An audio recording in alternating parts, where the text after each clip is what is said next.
ಕರ್ನಾಟಕ ರಾಜ್ಯ ಅಂಗವಿಕಲರ ಹಾಗೂ ಬಾಲಕರ ಒಕ್ಕೂಟಕ್ಕೆ, ಕರ್ನಾಟಕ ರಾಜ್ಯ ಅಂಗವಿಕಲರ ಹಾಗೂ ಬಾಲಕರ ಒಕ್ಕೂಟಕ್ಕೆ.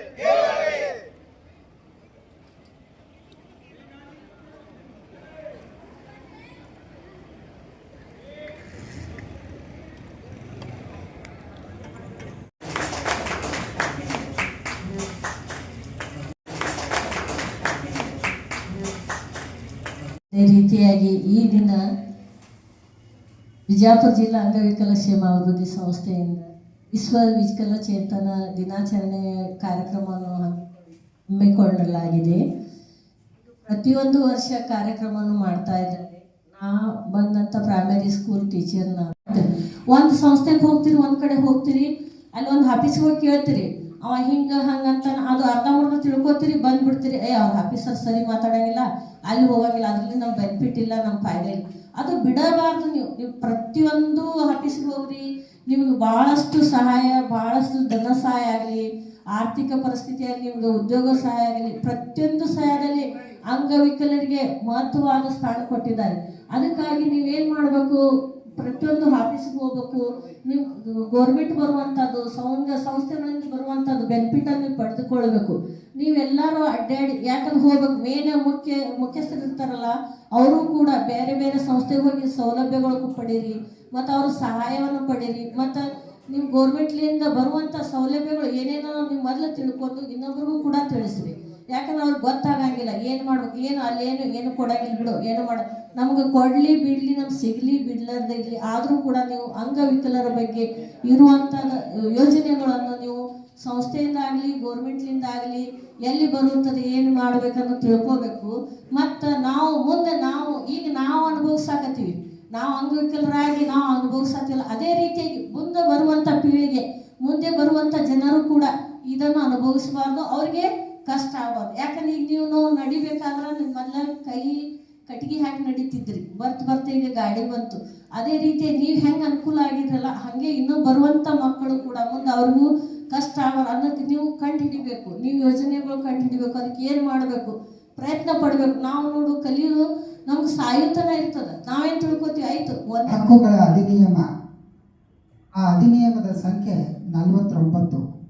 ಈ ಅಧಿನಿಯಮದ ಪ್ರಕಾರ 7 ಅಂಗವಿಕಲತೆಯ ಬದಲಾಗಿ ಸುಮಾರು 21 ಅಂಗವಿಕಲತೆಯ ಪ್ರಕಾರಗಳನ್ನು ಈ ಅಧಿನಿಯಮದಲ್ಲಿ ಸೇರಿಸುವುದರ ಮೂಲಕ ವಿಕಲಚೇತನರಿಗೆ ಒಂದು ಶಕ್ತಿಯನ್ನು ನೀಡಿ ವ್ಯಕ್ತಿಗಳು ತಾರತಮ್ಯ ಮಾಡದಿರುವುದು, ಸಮಾಜದಲ್ಲಿ ಸಂಪೂರ್ಣವಾಗಿ ಹಾಗೂ ಪರಿಣಾಮಕಾರಿಯಾಗಿ ಭಾಗವಹಿಸುವುದು, ಅವಕಾಶಗಳಲ್ಲಿ ಸಮಾನತೆ, ಪ್ರವೇಶಾವಕಾಶಗಳಲ್ಲಿ ಸಮಾನತೆ, ಪುರುಷ ಮತ್ತು ಮಹಿಳೆಯರಲ್ಲಿ ಸಮಾನತೆ, ಅಂಗವಿಕಲ ಮಕ್ಕಳಲ್ಲಿ ವಿಕಸನದ ಸಾಮರ್ಥ್ಯವನ್ನು ಗೌರವಿಸುವುದು ಮತ್ತು ಅವರ ಸ್ವವ್ಯಕ್ತಿತ್ವವನ್ನು ಸಂರಕ್ಷಿಸಲು ಅಂಗವಿಕಲ ಮಕ್ಕಳ ಹಕ್ಕುಗಳನ್ನು ಗೌರವಿಸುವುದು, ಹೀಗೆ 10 ಹಲವು ಸಮಾನತೆಗಳನ್ನು,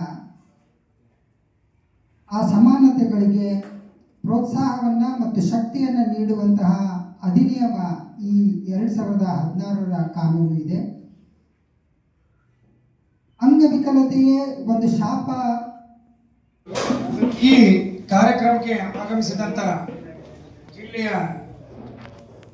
ಎಲ್ಲ ವಿಕಲಚೇತನ ಹಾಗೂ ವಿಶೇಷ ಚೇತನರ ಸಂಘ ಸಂಸ್ಥೆಯ ಮುಖ್ಯಸ್ಥರು ಹಾಗೂ ನನ್ನ ಎಲ್ಲ ವಿಕಲಚೇತನರ ಬಂಧು ಮಿತ್ರರು, ಎಲ್ಲ ಸೋದರ ಸೋದರಿಯರು ಎಲ್ಲರಿಗೂ ಮೊದಲು ನನ್ನ ನಮಸ್ಕರಿಸುತ್ತಾ 1-2 ಮಾತುಗಳನ್ನು ಮಾತನಾಡಕ್ಕೆ ಇಷ್ಟಪಡ್ತೀನಿ. ಈಗಾಗಲೇ ಹಲವರು ನಮ್ಮ ಪಾಟೀಲ್ ಸರ್ ಆಗಿರ್ಬೋದು, ರೇಷ್ಮಿ ಸರ್ ಆಗಿರ್ಬೋದು, ಕೋಳಿ ಸರ್ ಆಗಿರ್ಬೋದು, ಇಬ್ಬರಿಗೆ ಮೇಡಮ್ ಆಗಿರ್ಬೋದು, ಸೀತಾ ಮೇಡಮ್ ಅವರು ಎಲ್ಲರೂ ಕೂಡ ಅಭಿಪ್ರಾಯ ಹೇಳಿದ್ರು, ಕಸ್ತೂರಿ ಅವರು ಹೇಳಿದ್ರು, ಮತ್ತೆ ಮಲ್ಲು ಕೂಡ ಮಾತಾಡಿದ್ರು. ನಮ್ಮ ಉದ್ದೇಶ ಏನಂದ್ರೆ ಸುಮಾರು 45 ವರ್ಷ ಆಯ್ತು ಈಗ ಈ ಸಂಸ್ಥೆ ಹುಟ್ಟಾಗಿ. ಈ ಸಂಸ್ಥೆ ಮಾಡುವಂಥ ಕಾರ್ಯ ಏನಪ್ಪ ಅಂದ್ರೆ ಬಾಗಲಕೋಟೆ ಅಂಡ್ ಬಿಜಾಪುರ ಡಿಸ್ಟಿಕ್ ಇದ್ದಾಗ ಹುಟ್ಟಿದಂಥ ಸಂಸ್ಥೆ ಇದು. ಅವಾಗ ಯಾರು ಈ ಜಿಲ್ಲೆಯೊಳಗೆ ವಿಶೇಷ ಚೇತನರು ಯಾರು ಇದ್ದಿದ್ದಿಲ್ಲ. ಅದು ಒಂದು ನಮ್ಮ ದೌರ್ಭಾಗ್ಯವನೋ ಭಾಗ್ಯನೋ ಗೊತ್ತಿಲ್ಲ.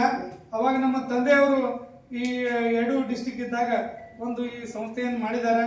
ಸಂಸ್ಥೆ ಮಾಡಿ ಹಲವಾರು ಒಂದು ಕಾರ್ಯಕ್ರಮಗಳನ್ನು ಹಾಕೊಂಡು ಇಲ್ಲಿವರೆಗೂ ನಮ್ಮ ಜಿಲ್ಲೆಯಲ್ಲಿ ಇರುವಂತ ವಿಕಲಚೇತನರಿಗೆ ಅನುಕೂಲ ಆಗಲಿ ಅಂತ ಮಾಡಿದ್ದಾರೆ.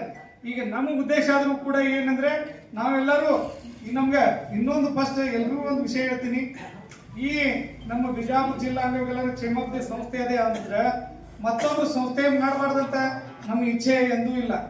ಇನ್ನೂ ಒಂದು ಸಂಘಟನೆ ಅಲ್ಲ, ಸಂಘ ಅಲ್ಲ, ಹಲವಾರಲ್ಲ, 108 ಆಗ್ಲಿ.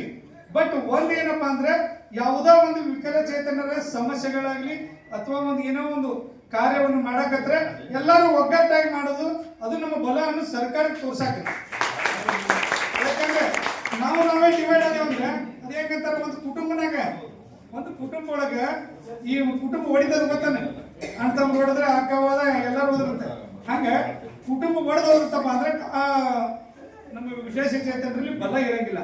ಅದಕ್ಕೆ ದಯಮಾಡಿ ಹೇಳ್ತೀನಿ, ಈ 5 ಬಲಗಳು ಹೆಂಗೆ ಕೊಡ್ತಾವಲ್ಲ ಆ ರೀತಿ ಯಾವುದೇ ಸಂಘಟನೆ ಇರಲಿ, ಸಂಘಗಳಿರ್ಲಿ, ಯಾವುದೋ ಒಂದು ಕೆಲಸ ಮಾಡಬೇಕಪ್ಪ ಅಂದ್ರೆ ನಾವು ಒಗ್ಗಟ್ಟಾಗಿ ಹೋರಾಡೋಣ. ಈ ನಮ್ಮ ಮುಷ್ಟಿಯಾಗಿರೋನು ನಮ್ಮ ಬಲ ಗಟ್ಟಿರ್ತದ ಅಂತ ಹೇಳ್ತೀನಿ. ಆಮೇಲೆ ಈಗಾಗಲೇ ನಾವು ಸರ್ಕಾರದ ಮಟ್ಟದಾಗ ಒಂದು 2 ದೊಡ್ಡ ವಿಚಾರಗಳನ್ನ ಹಾಕೊಂಡಿದ್ದೀವಿ. ಸುಮಾರು ನಾನು ಈ ವಿಶೇಷ ಚೇತನರ ಕ್ಷೇತ್ರದಾಗ ಬಂದು ಈ ಒಂದು 10 ವರ್ಷ ಆಗಿರ್ಬೇಕು. ನಾನು ಅದನ್ನೆಲ್ಲರೂ ಕರ್ಕೊಂಡ್ ಬಂದವ್ರು ಎಲ್ಲರೂ ನಮ್ಮ ತಂದೆಯವ್ರು ತೀರ್ಕೊಂಡ್ ಬಳಕ ಎಲ್ರು ಹೇಳಿದ್ರು, ನನಗೆ ಅಟ್ಯಾಚ್ಮೆಂಟ್ ಇದ್ದಿದ್ದಿಲ್ಲ, ವಿಶೇಷ ಚೇತನರ ಜೋಡಿ ನನಗೆ ಸಂಪರ್ಕ ಇದ್ದಿದ್ದಿಲ್ಲ. ಅವ್ರ ಕಷ್ಟ ಗೊತ್ತಿಲ್ಲ, ಅವ್ರ ನೋವುಗಳು ಗೊತ್ತಿಲ್ಲ, ಅವ್ರ ಸುಖನೂ ಗೊತ್ತಿಲ್ಲ, ಏನೂ ನನಗೆ ಗೊತ್ತಿದ್ದಿದ್ದಿಲ್ಲ. ಬರೀ ನಮ್ಮ ತಂದೆಯವ್ರದ್ದು ಅಷ್ಟೇ ನೋಡ್ತಿದ್ದೇವೆ, ಅದು ಅಷ್ಟೇ ಗೊತ್ತಿತ್ತು. ನಮ್ಮ ತಂದೆಯವ್ರು ಮಾಡುವಂಥದ್ದು ಘಟನೆಗಳನ್ನ ನಾವು ನೋಡ್ತಿದ್ದೇವೆ ಪ್ರತಿಯೊಂದು. ಅದಕ್ಕೆ ಇವತ್ತಿನ ದಿವಸ ನಾವು ಅದನ್ನ ನೋಡ್ಕೊಂಡು ಬಂದಾಗ ನನಗೆ ಸ್ವಲ್ಪ ಮಟ್ಟಿಗೆ ಅದ್ರ ಬಗ್ಗೆ ವಿಚಾರಗಳನ್ನು ಗೊತ್ತಾದಾಗ, ಗೊತ್ತಿರದೆ ಈ ವಿಚಾರಗಳನ್ನ ಈ ಉಮ್ರಾಣಿಗಿರ್ಬೋದು, ಅಶೋಕ ಮಲ್ಲು, ಹಿಂಗೆಲ್ಲರೂ ಸುಮಾರು ಜನ ಹಳೆ ಜನ ಇದ್ದಾರೆ, ಅವರೆಲ್ಲರೂ ತಿಳಿಸಿದಾಗ ಅವ್ರ ಜೋಡಿ ಚರ್ಚೆ ಮಾಡ್ಕೊಂತು ಏನೋ ಒಂದು ಸೇವೆ ಮಾಡಬೇಕು. ನಮ್ಮ ತಂದೆಯವರು ಮಾಡಿದ್ದಾರೆ, ವಿಶೇಷ ಚೇತನರಿಗೆ ಮಾಡ್ಕೋತ ಬಂದಿದ್ರು. ಇನ್ನು ನೀವು ಬಿಡಬೇಡಿ ಸರ್, ನಮ್ಮ ಜೊತೆ ಒಬ್ರಿಗೆ ಇರ್ಬೇಕು, ನೀವು ಆಗ್ತದೆ ನಿಮ್ಮ ಕುಟುಂಬದಲ್ಲಿ ಅನ್ನೇ ನಾವು ಕೂಡ ಆ ಕೆಲಸಗಳನ್ನ ಮಾಡ್ಕೋತ ಬಂದಿದ್ದೀವಿ. ಅದಕ್ಕೆ ನಾವೊಂದು ದೊಡ್ಡದೊಂದು ಏನ್ ಮಾಡ್ಕೊಂಡಿದ್ದೀವಿ, ಏನಪ್ಪಾ ಅಂದ್ರೆ ಸರ್ಕಾರದ ಮಟ್ಟದೊಳಗೆ ಹೆಂಗೆ ಈ ತ್ರಿಚಕ್ರ ವಾಹನ ನಮ್ಮ ಬಿಜಾಪುರದಿಂದನೇ ಭಾರತ ದೇಶದೊಳಗೆ ಮೊದಲ ಬಾರಿ ತಗೊಂಡಿದ್ದೆ ಅಂದ್ರೆ ವೆಹಿಕಲ್ಗಳು 48 ವೆಹಿಕಲ್ ನಮ್ಮ ಬಿಜಾಪುರದಾಗ ಬಂದಿದ್ದು.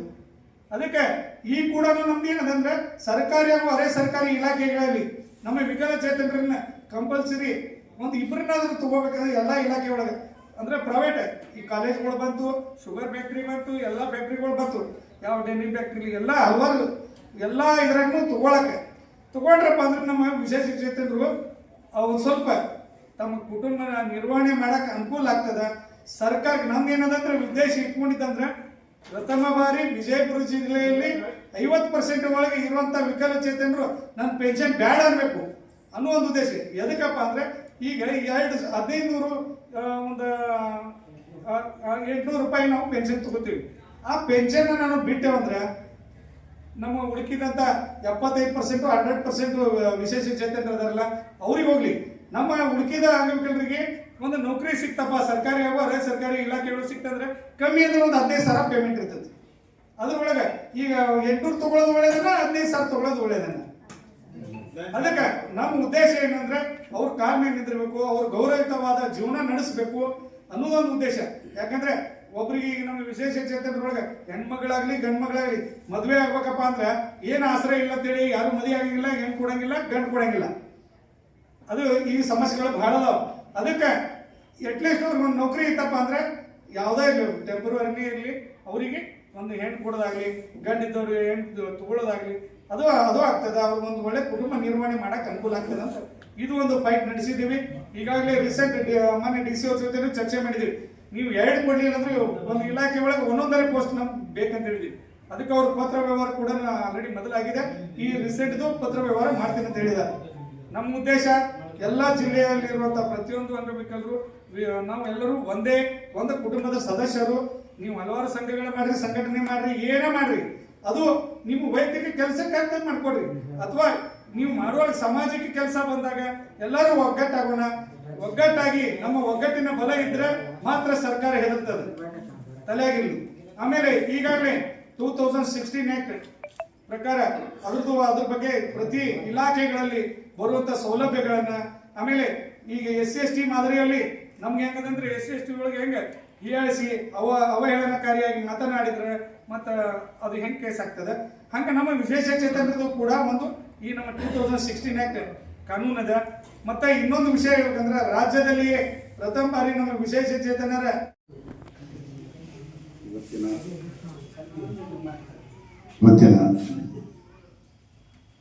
ವಿಶ್ವ ವಿಕಲಚೇತನ ದಿನಾಚರಣೆ ನಿಮಿತ್ತ ವೇದಿಕೆ ಮೇಲೆ ಆಸೀನರಾದಂಥ ಖಜಾಂಚಿಗಳು ವಿಜಯಪುರ ಜಿಲ್ಲಾ ಅಂಗರ ಪರಿಷತ್ ಗೌರಿ ಎಂ.ಕೆ. ಡಬುರೈ ಹಾಗೂ ಡಾಕ್ಟರ್ ವಿಜಯಲಕ್ಷ್ಮಿ ಹಿತ್ತರಗಿ ಪ್ರಾಚಾರ್ಯರು ಎಂ.ಕೆ. ಕಲಾವಿದ್ಯ ನಮ್ಮ ವಿಜಯಪುರ. ಇವತ್ತು ಯಾಕೆ ನಾವು ಸ್ವಾರ್ಥ ಜೀವಿಗಳಾಗಿದ್ದೀವಪ್ಪ ಅಂತಂದ್ರೆ ನಮ್ಮ ಇಚ್ಛೆ ನಾವು ಅಷ್ಟೇ ಬದಲಾಗಿದ್ದೀವಿ, ಬೇರೆ ವಿಕಲಚೇತನ ಬಗ್ಗೆ ನಾವು ಧ್ವನಿ ಎತ್ತಾ ಇಲ್ಲ. ಯಾಕೆ ರೀತಿ ಆಗ್ಲಿಕ್ಕಪ್ಪ ಅಂತಂದ್ರೆ ಇವತ್ತು ಹೇಳ್ತಾ ಇದ್ದೀನಿ, ಇವತ್ತು ನೋವಿನ ಸಂಗತಿ ಇವತ್ತು ನಮ್ಮ ಸೈಡ್ ಇಲ್ಲ. ಇವತ್ತು ಇದೇ ವೇದಿಕೆ ಮೇಲೆ ನಮ್ಮ ಸರ್ ಒಂದು ಸಂಘಟನೆ ಮಾಡಿಕೊಟ್ಟಿದ್ರು. ಇದೇ ವೇದಿಕೆ ಫಸ್ಟ್ ಲಾಸ್ಟ್ ಆಗಿತ್ತು, ಇದೇ ವೇದಿಕೆ ಫಸ್ಟ್ ಇವತ್ತು ಬರ್ತಾ ಇದ್ರು. ಇದೇ ವೇದಿಕೆ ಮುಖಾಂತರ ನಮ್ಮ ಜಿಲ್ಲೆಯಲ್ಲಿ ಒಂದು ಎಲ್ಲರೂ ಒಗ್ಗಟ್ಟಾಗಿರಲಿ. ಇವತ್ತು ಅವ್ರು ಮಾತು ಹೇಳ್ತಿದ್ರು ಏನಪ್ಪಾ ಅಂತಂದ್ರೆ ಎಲ್ಲರಿಗೂ ನೋವು ಆಗ್ಬೋದು, ನೀವು ಕುಂಟು ಕುಲಿಯಡ್ಡು ಗಡ್ಡರಲ್ಲೇ ನೀವೆಲ್ಲ ಉದ್ಧಾರ ಆಗಲಿಲ್ಲ ಏನು ಬೈತಿದ್ರು ನಮಗವರು. ಅವ್ರು ಬೆಟ್ಟು ಬೇದ್ರು ಕೂಡ ನಮ್ಗೆ ಒಳ್ಳೆಯದು. ಅವ್ರು ಸುರಿಮಳಿ ಆಗ್ತಿದ್ರು ನಮಗೆ. ಎಷ್ಟಪ್ಪ ಅಂತಂದ್ರೆ ನಾವೆಲ್ಲ ಬರ್ತಿದ್ದೀವಿ ಇಲ್ಲೆಲ್ಲ ಸುಮಾರು ನಾವು 43 ಜನ. ಇವತ್ತು ನಿಜವಾಗ್ಲೂ ಇವತ್ತು ಈ ಸಂದರ್ಭದಲ್ಲಿ ನೆನೆಸ್ಬೇಕು. ಇವತ್ತು ಏನಪ್ಪಾ ಅಂತಂದ್ರೆ ನಾವು ಈ ಭೂಮಿಯಲ್ಲಿ ಮಣ್ಣಿನಲ್ಲಿ ನಮ್ಮ ಋಣ ಇದೆ. ಇವತ್ತು ಈ ಕೇಡ್ ಕಾಲೇಜಿನ ಆಸ್ತಿಯಲ್ಲಿ ನಮ್ಮ ಋಣ ಇದೆ. ಯಾಕಪ್ಪ ಅಂತಂದ್ರೆ ಇವತ್ತು ನಮ್ಮ ಸರ್ ಹೇಳಿದ್ರೆ ಆಗಲೇ ಜೇರ್ಕಡ್ತ ವಿಜಯಪುರದಲ್ಲಿ ನಮ್ಮ MS ಕೇಡ್ ಸರ್ ತಹಶೀಲ್ದಾರ್ ಆಗಿದ್ರೆ ಅವ್ರ ಕುಟುಂಬ ಅಷ್ಟೇ ಬದುಕ್ತಿತ್ತು ವಿನ ನಮ್ಮ ಬಿಜಾಪುರ ಜಿಲ್ಲೆ ಎಲ್ಲ ವಿಕಲಚೇತನರು ಭಿಕ್ಷಕರಾಗ್ತಿದ್ದೇವೆ ಅಂತ ಮಾತಾಡಿಸೋದು ಹೇಳಿಕ್ಕೆ ಇಷ್ಟಪಡ್ತೀನಿ. ನಾನು ಯಾಕೆ ಈ ಮಾತು ಹೇಳ್ತಾ ಇದ್ರು ಅಂತಂದ್ರೆ 2000 ಬೇಕಾದ್ರೆ ಈಗಾಗಲೇ ನೀವು ಬೇಕಾದ್ರೆ ಪರೀಕ್ಷೆ ಮಾಡಿ ನೋಡ್ರಿ. 2007 ಅಚ್ಚಿಕ್ಕ ಸರ್ಕಾರ ಸೌಲಭ್ಯ ಯಾರಾದ್ರೂ ವಿಕಲಚೇತನ ತೋಳಿದ್ರೆ ಇವತ್ತೇ ನಾನು